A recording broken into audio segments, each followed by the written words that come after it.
क्या होगा शो में नेमोर फाइट कराते हैं तो कौन होगा इस फाइट का विनर और कौन इस फाइट को जीत लेगा। नेमोर एक बहुत ही पावरफुल स्ट्रॉन्ग विलन है और ये सी का सबसे पावरफुल स्ट्रॉन्ग विलन भी माना जाता है और उसने वकांडा पर कई बार अटैक भी किया है और ये बहुत ही पावरफुल स्ट्रॉन्ग कैरेक्टर है। सुपरमैन जो डीसी यूनिवर्स से बिलोंग करता है ये भी क्रिप्टोनियन है और एक बहुत ही पावरफुल स्ट्रॉन्ग कैरेक्टर है डीसी यूनिवर्स का और सुपरमैन को बहुत सी ऑडियंस बहुत ज्यादा पसंद करती है। तो चलिए इन दोनों की फाइट करा देते हैं और जानते हैं इन दोनों के पास क्या पावर्स और एबिलिटीज हैं। तो पहले बात करते हैं नेमोर की पावर्स की और जानते हैं नेमोर के पास क्या पावर्स और एबिलिटीज हैं। नेमोर की स्ट्रेंथ बहुत ही पावरफुल है और नेमोर ने बहुत ही पावरफुल स्ट्रॉन्ग वॉरियर को एक ही पंच में नॉकआउट कर दिया था और नेमोर ने के लिए वकांडा पर तबाही मचा डाली थी और नेमोर की स्ट्रेंथ बहुत ही पावरफुल है। नेमोर सी के अंदर किसी भी क्रिएचर की बात सुन सकता है और उसकी बात समझ भी सकता है और नेमोर सी के अंदर बहुत ही हाई स्पीड से फ्लाई भी कर सकता है। नेमोर की जो स्पीड है बहुत ही फास्ट है। नेमोर की बॉडी बहुत ही ड्यूरेबल है और नेमोर ने बहुत ही पावरफुल अटैक्स अपनी बॉडी पर सर्वाइव भी किए हैं और जब नेमोर से शूरी फाइट होती है तो शूरी ने नेमोर बहुत ही पावरफुल अटैक किया था, लेकिन इतने पावरफुल अटैक्स को भी नेमोर अपनी बॉडी पर सर्वाइव कर लेता है और नेमोर की जो बॉडी है बहुत ही ड्यूरेबल है। नेमोर की जो फाइटिंग स्किल्स है बहुत ही डेंजर है। नेमोर ने अपनी फाइटिंग स्किल्स के बेस पर बहुत ही पावरफुल स्ट्रॉन्ग कैरेक्टर्स डिफीट भी करा है फाइट में। नेमोर की जो फाइटिंग स्किल्स है बहुत ही स्ट्रॉन्ग है। नेमोर का स्टेमिना बहुत ही गुड है और नेमोर बहुत ही लॉन्ग टाइम तक फाइट कर सकता है। नेमोर का जो स्टेमिना है बहुत ही गुड है। नेमोर की बहुत ही बड़ी वीकनेस ये है कि नेमोर ज्यादा लॉन्ग टाइम तक पानी के बाहर नहीं रह सकता है और इसका फायदा कोई भी उठा सकता है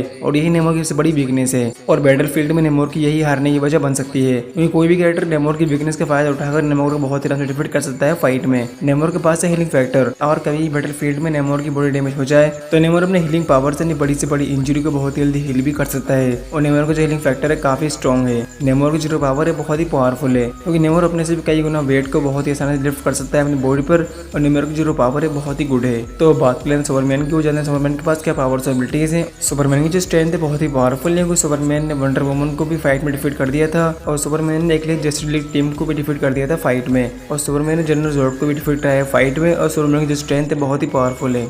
सुपरमैन की स्पीड बहुत ही फास्ट है और सुपरमैन बहुत ही हाई स्पीड से फ्लाई भी कर सकता है और सुपरमैन की जो स्पीड है बहुत ही फास्ट है। सुपरमैन की फाइटिंग स्किल्स बहुत ही पावरफुल है क्योंकि सुपरमैन ने एक स्टीफन वुल्फ को बहुत ही आराम से अच्छा टक्कर दी थी फाइट में और उसे ऑलमोस्ट डिफीट कर ही दिया था और स्टीफन वुल्फ के सामने वंडर वुमन भी नहीं टिक पा रही थी, लेकिन सुपरमैन ने एक स्टीफन वुल्फ को ऑलमोस्ट किल कर ही दिया था फाइट में और सुपरमैन की जो फाइटिंग स्किल्स है बहुत ही पावरफुल है। सुपरमैन अपनी आइज से बहुत ही डेंजर लेजर अटैक भी कर सकता है और उसका एक ही स्ट्राइक किसी को भी किल कर सकता है। सुपरमैन का स्टेमिना बहुत ही हाई लेवल का है और सुपरमैन बहुत ही लॉन्ग टाइम तक फाइट कर सकता है। सुपरमैन का जो स्टेमिना है बहुत ही गुड है। सुपरमैन की जो बॉडी है बहुत ही पावरफुल है क्योंकि जब सुपरमैन वर्सेस स्टीफन वुल्फ की फाइट हुई थी तो स्टीफन वुल्फ ने सुपरमैन ने बहुत ही पावरफुल अटैक करा था, लेकिन उस वेपन के अटैक को सुपरमैन अपनी बॉडी पर बहुत ही सर्वाइव कर लेता है और स्टीफन वुल्फ का जो ये वेपन था कोई नॉर्मल वेपन नहीं था क्योंकि इसका एक ही स्ट्राइक वेलकनोस को भी क्रिएट कर सकता है और ये बहुत ही पावरफुल गॉडली वेपन था, लेकिन ये वेपन सुपरमैन को जरा सा भी डैमेज नहीं दे पाता है।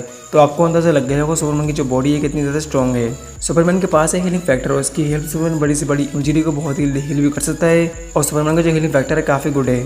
सुपरमैन की रो पावर बहुत ही पावरफुल एंड स्ट्रॉन्ग है क्योंकि सुपरमैन बहुत ही हैवी से वेट को बहुत ही आसानी से लिफ्ट कर सकता है अपनी बॉडी पर। सुपरमैन की एक बहुत ही बड़ी वीकनेस है क्रिप्टोनाइट और इसकी हेल्प से सुपरमैन बहुत ही वीक पड़ जाता है और इसी क्रिप्टोनाइट की हेल्प से बैटमैन ने सुपरमैन को डिफीट भी कर दिया था फाइट में। तो ये थी इन दोनों की कुछ basic powers, abilities and weakness. तो बात कर लेते हैं अगर दोनों में फाइट हुई फेस टू फेस तो कौन होगा इस फाइट का विनर। ये दोनों ही कैरेक्टर्स बहुत ज्यादा पावरफुल एंड स्ट्रॉन्ग कैरेक्टर्स हैं और बहुत ही पावरफुल लोगों को दोनों कैरेक्टर्स डिफीट कर चुके हैं फाइट में। ये दोनों ही कैरेक्टर्स बहुत ही पावरफुल हैं और इन दोनों ने बहुत ही पावरफुल लोगों को डिफीट भी कराया है फाइट में और इन दोनों के पास गजब की पावर्स और एबिलिटीज हैं जिसके दम पर ये बहुत ही पावरफुल स्ट्रॉन्ग हो जाते हैं। नेमोर जिससे का एक बहुत ही पावरफुल स्ट्रॉन्ग विलन है और नेमोर इतना ज्यादा पावरफुल है कि शूरी को भी ऑलमोस्ट किल कर ही दिया था फाइट में। सुपरमैन जो अपनी फाइटिंग स्किल्स की बेस पर एंड अपनी पावर्स की बेस पर डीसी यूनिवर्स का बहुत ही पावरफुल स्ट्रॉन्ग कैरेक्टर भी माना जाता है और इसने बहुत ही पावरफुल लोगों को डिफीट भी कराया है फाइट में जो गॉड लाइक इतनी पावर्स होल्ड करते थे। अगर इन दोनों की फाइट हुई फेस टू फेस तो इस फाइट के जो विनर होगा वह है सुपरमैन क्योंकि सुपरमैन नेमोर से इतना ज्यादा पावरफुल तो है ही कि वो नेमोर को डिफीट कर पाए फाइट में और अगर फाइट के बीच में सुपरमैन नेमोर को पानी के बाहर ले जाए तो कुछ ही मिनटों में सुपरमैन नेमोर को डिफीट कर देगा फाइट में और इस फाइट के जो विनर होने वाला है वो है सुपरमैन। तो आई होप आपको इन दोनों कैरेक्टर से कंपेरिजन में आ गया होगा। वैसे आपको लगता है कि सुपरमैन ज्यादा पावरफुल है या फिर नेमोर ज्यादा पावरफुल है? आपने अपना ओपिनियन मुझे कमेंट जरूर करना, मैं आपको ओपिनियन पढ़ना जरूर चाहूंगा। अगर चैनल पर न्यू हो तो चैनल को सब्सक्राइब हमारी यूट्यूब फैमिली का बन जाओ और ऐसे ही टॉपिक्स के लिए subscribe to this video. See you in the next video.